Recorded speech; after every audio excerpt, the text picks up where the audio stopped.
함께 하나님을 예배하는 여러분을 주님의 사랑으로 환영합니다. 예배하는 이 시간 하나님의 은총을 우리가 느낄 수 있기를 기원합니다.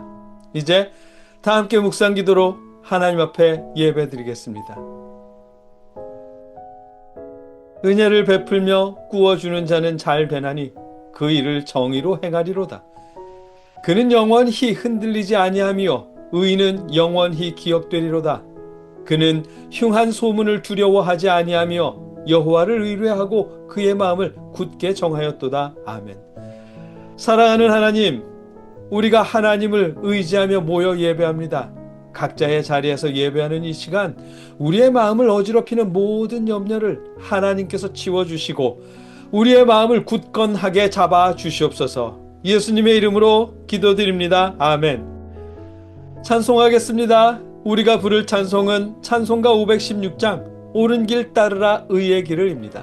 함께 찬송하겠습니다.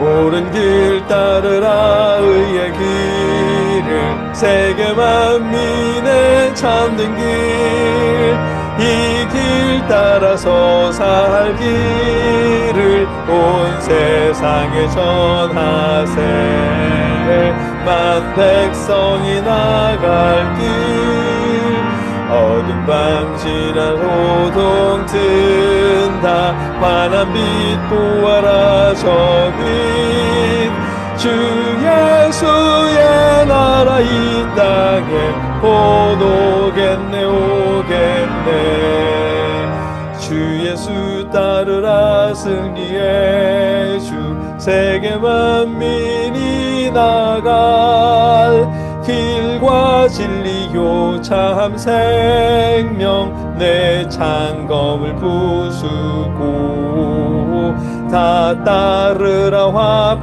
화평왕 어둠 밤 지나고 동튼다 환한 빛 보아라 저 빛 주 예수의 나라 이 땅에 곧 오겠네 오겠네 놀라운 이 소식 알리어라 세계 만민을 구하려 내 주 예수를 보내신 참 사랑의 하나님 만 백성이 따를 길 어두운 밤 지나고 동튼다 환한 빛 보아라 저 빛 주 예수의 나라 이 땅에 곧 오겠네 오겠네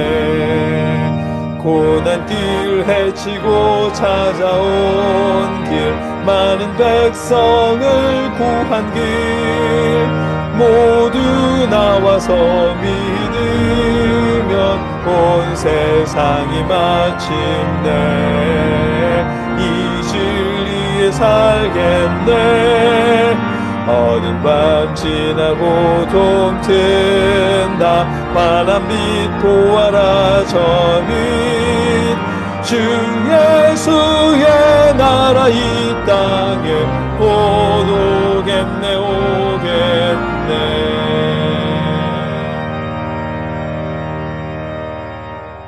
언제 오실지 모르겠지만 반드시 다시 오실 예수님을 생각하면 그때까지 주님의 사랑을 우리가 전할 수 있으면 좋겠습니다. 예수님의 사랑을 전하는 마음으로 우리가 연약한 이웃들과 형제 자매와 부모님, 개척교회와 선교사님들을 통해 하나님께 예물을 드리면 좋겠습니다. 그렇게 드린 예물을 놓고 함께 봉헌 기도하겠습니다. 누구든지 너희가 그리스도에게 속한 자라 하여 물 한 그릇이라도 주면 내가 진실로 너희에게 이르노니 그가 결코 상을 잃지 않으리라. 아멘. 사랑의 하나님, 주님의 사랑을 믿고 전하는 우리가 주님의 사랑으로 연약한 이웃들을 통해 하나님께 예물을 드립니다. 부모님과 형제자매, 선교사님들과 개척교회를 통해 하나님께 예물을 드립니다. 하나님 받아 주시옵소서. 더 많은 것으로 나눌 수 있도록 우리의 형편과 마음을 풍성하게 하여 주시옵소서. 예수님의 이름으로 기도드립니다. 아멘. 계속해서 우리와 이웃들을 위해, 나라를 위해 함께 기도하겠습니다. 여러분의 자리에서 여러분의 목소리로 각자 기도하시고 신앙 고백으로 함께 기도를 마치겠습니다. 함께 기도하겠습니다. 사랑의 아버지 하나님, 우리가 아버지께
믿사오며 예수님의 이름으로 간절히 기도드립니다. 아멘.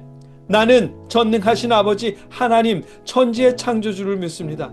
나는 그의 유일하신 아들 우리 주 예수 그리스도를 믿습니다.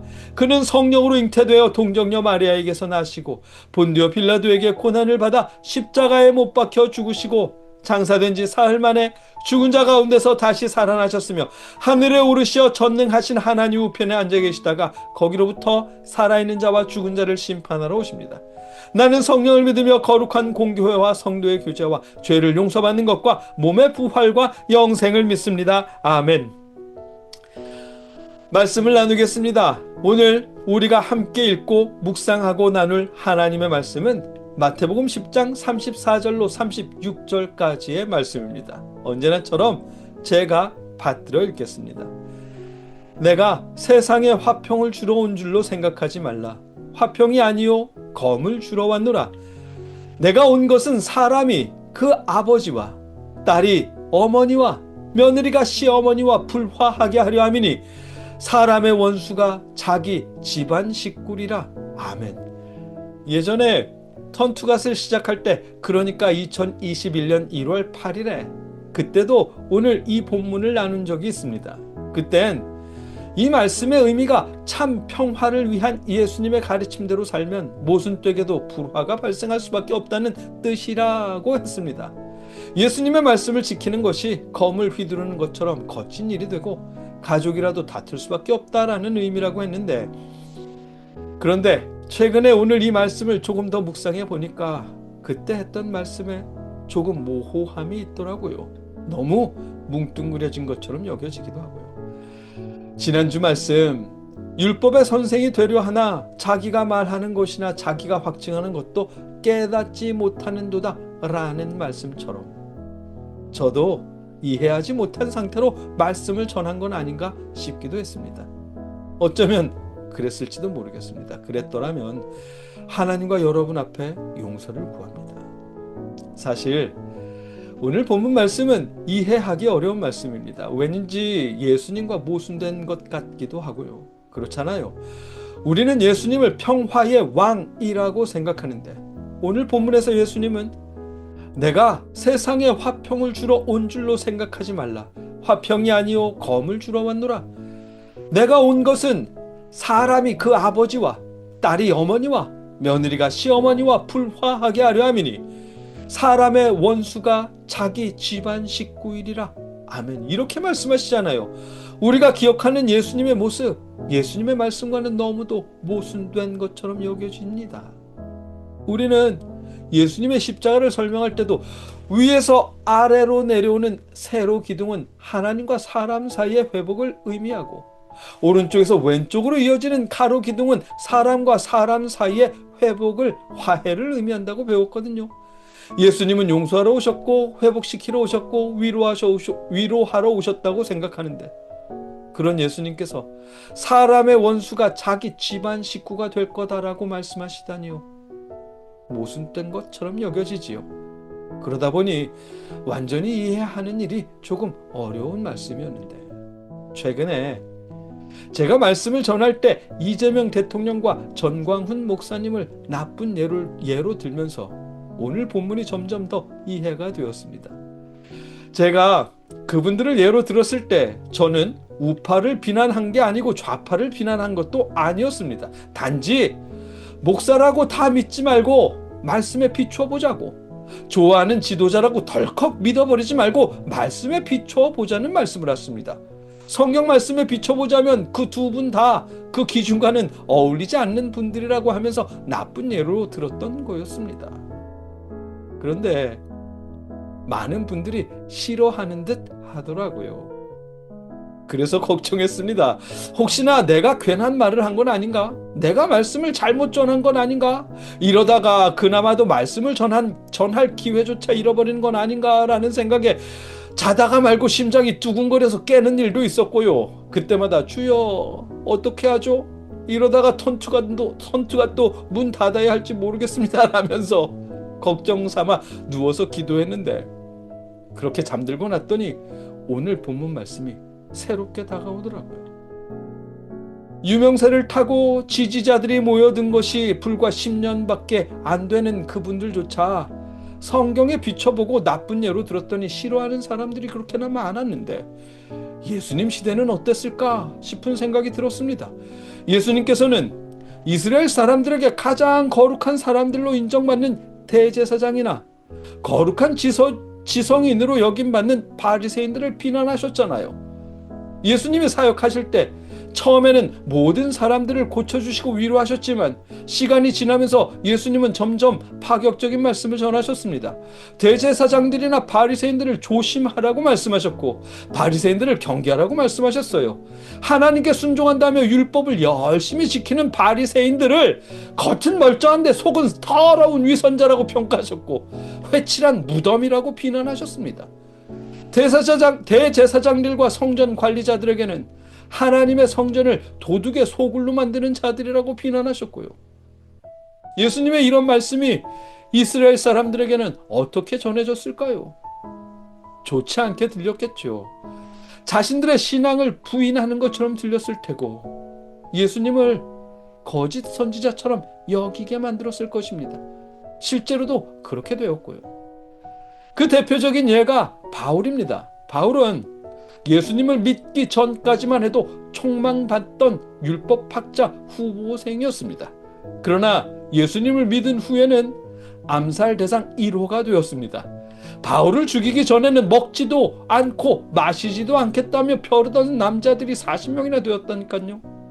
예수님을 믿어서 바울이 얻은 건 육신의 평안이 아니라 오히려 암살의 위험과 박해였습니다. 다른 예로 종교개혁자들도 있습니다. 베드로 성당을 건축하기 위해 면죄부를 팔던 가톨릭과 신부들을 향해서 루터가 반박했잖아요. 예수님의 말씀에 비춰보았더니 신부들과 가톨릭은 잘못된 길을 걷고 있다고요. 그 바람에 루터는 죽임을 당할 뻔했습니다. 예수님을 믿는 루터가 예수님의 말씀대로 가톨릭을 평가했더니 평안이 아니라 칼의 위협을 얻었습니다. 그뿐인가요? 우리나라도 그랬어요. 멀리 갈 것도 없이 1980년대만 해도 그랬습니다. 예수님을 믿는다는 이유로 가족들에게 원수 취급받았어요. 저희 집안을 예로 들면 저희 아버지는 장남이십니다. 술도 많이 드셨었대요. 그런데 집사님이 되시면서 술을 끊으시더니 작은 아버지들과 고모들께 나는 예수를 믿는다. 그래서 이제부터 제사 대신 추도 예배 드릴 거다 라고 선언하셨습니다. 난리 났어요. 예수 믿는 것들은 부모도 없대?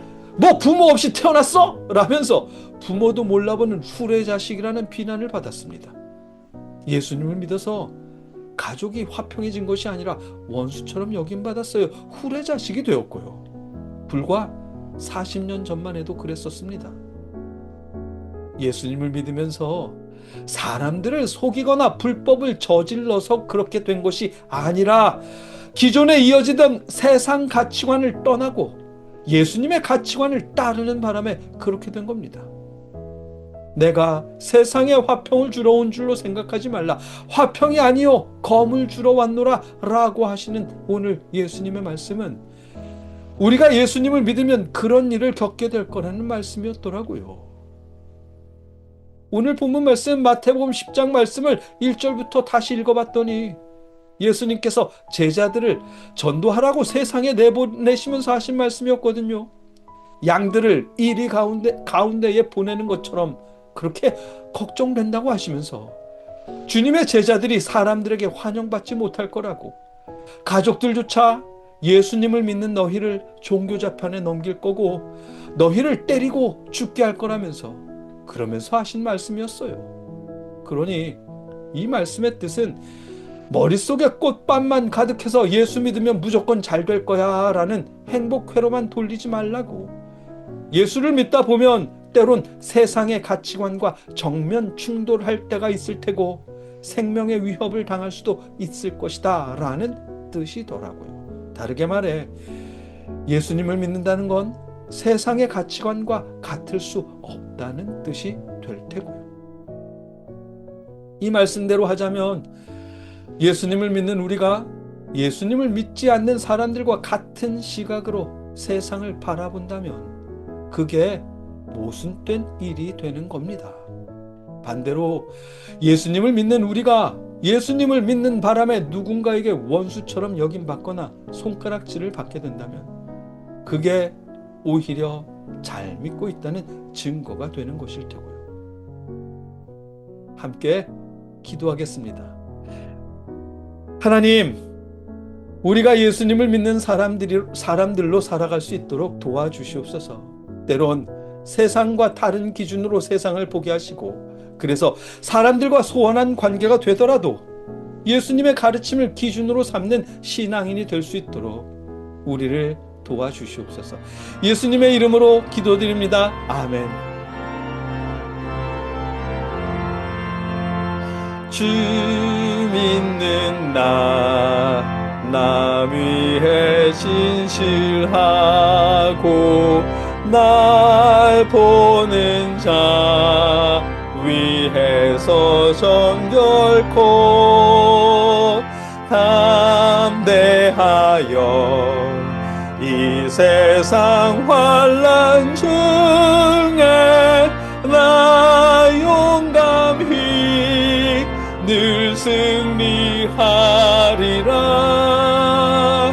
나 용감히 늘 승리하리라.